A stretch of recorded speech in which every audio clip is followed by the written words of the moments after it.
Morning.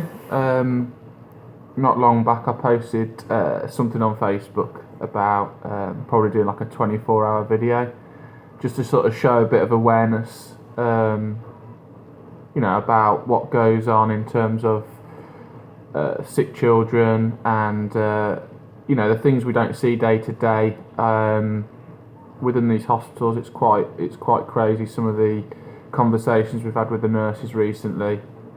And it's quite crazy seeing children that are terminally ill. There's quite a wide spectrum.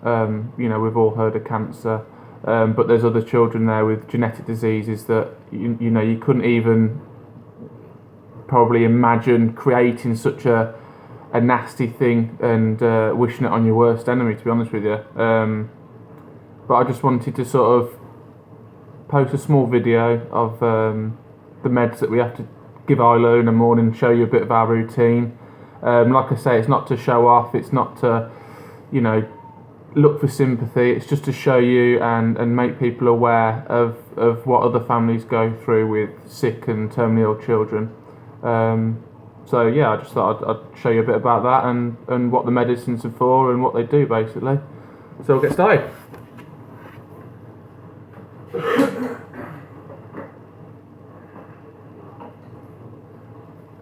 So this is one of Isla's medicine boxes, and we've got quite a few different various medications in here. So we'll start with what's called the MST. This is a slow release morphine, and basically because her body's now got used to having so much morphine in her system, it would mean for us to keep up with that, we'd have to probably give her about 7 to 8 doses of Oromorph a day, just to try and keep her body comfortable.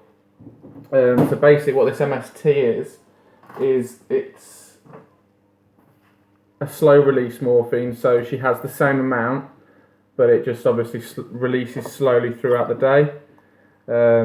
And this purely just to try and keep her and her body comfortable. And then on top of that, if she's still not comfortable, we can still give her further Oromorph throughout the day, just to, like I say, just to try and keep on top of everything for her.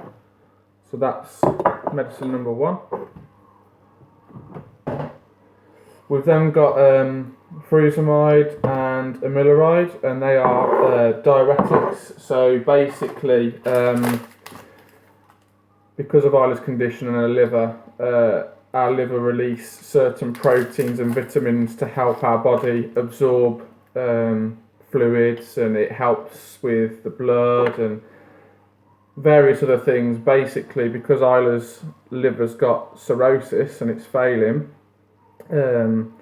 she struggles with producing certain proteins and vitamins that help move the fluid around the body and keep it where it should be. So in effect, the fluid, the water that's in her system actually leaks through her muscles and ends up staying in certain areas of her body, mainly places like her feet or the side of her face, because basically gravity takes effect. And this is all down to her heart as well, because the disease she's got will slowly affect all of her organs. Basically, she needs the help of these diuretics. It'll just flush the water through her body, and rather than, she obviously still needs that water, but rather than it swell up in certain areas and cause a further discomfort, we just let it pass through her and it goes into a nappy, basically. So that's the 3 meds we got now. I just need to do a flush for, she's got a gastrostomy peg. Oh yeah, you gonna help Daddy? Yeah, okay. So this is Isla's gastrostomy tube, and this is what we use to put the medicines into her stomach. She's got a peg fitted directly into her stomach, which is like a... What are you talking to? I'm talking to the video, because I'm showing everybody what it is that we have to do with Isla and a part of what we have to do in the morning with her. Okay? Yeah? Can you remember what that's called in Isla's tummy? What's it called? A gastrostomy. Well done. So that's now the flush and Isla's medicine's done, ready. Just to show you a bit more about what we've got as well. We have backup medicines like Ciprofloxacin, which is an antibiotic in case she gets an infection on the lungs. We also have what's called Nozinan, which is basically they're actually given as an anti-sickness tablet to some people, but a lot of children that are terminally ill and have certain genetic diseases, it affects their brain, and the Nozinan can help.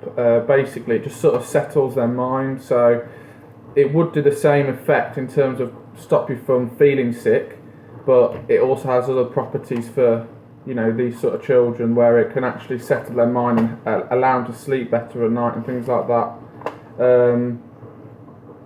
Paracetamol, which she starts to have a regular dose of now because that makes her comfortable. Like I said, there's the Oromorph. We've also got there's another tube of Oromorph because we get through so much. This here is a colomycin. What's that, Lily? Is that a neb? Yeah. A neb, isn't it? She likes a neb, doesn't she? Basically what they do is she's got something called Pseudomonas, and a lot of children like Isla basically contract this Pseudomonas, which is like it's a lung infection. A lot of these sort of children do die from basically their lung infections rather than their condition, but it's due to their condition that their lungs have got weaker, which is why they can then die from the infections. So this here, colomycin, you can't treat Pseudomonas, but it normally stays within your system. Once you've got it, it'll stay within you, and if you're weak, it'll flare up. So obviously Isla's very weak, so twice a day we have to give her this in some saline water, and it goes through some oxygen, and she breathes it in to try and suppress the Pseudomonas and just keep it at bay. And then just to go through a few more meds, just to try and show you a bit more about what we've got. So in there we've got midazolam, which is to help if she starts to get seizures. Yep, seizures. And then up here, which is just another 2 boxes full to the brim of meds. Yeah. We've got what's called subcuts in there. So when the time comes that we think she's not going to be with us much longer, and she's in a lot of distress and discomfort, we can give her these subcuts, which are like a small needle that go into the muscle, and they basically just help keep her comfortable, sedate her. It's a mixture of morphine, diazepam. I can't think of the other ones off it. There's, to be honest with you, quite a concoction that most adults couldn't even take. And this is what a lot of children and parents, obviously parents go through it in terms of having to help their children out, but a lot of children are going through this day to day. And like I said, I just thought I'd like to give you a small insight into our world, and the world that I think's very unknown. We certainly took everything for granted and didn't realise this is what goes on in life. And since we've been at Birmingham Children's, you smiling? We've seen a lot of poorly babies, haven't we, Lily? Yeah.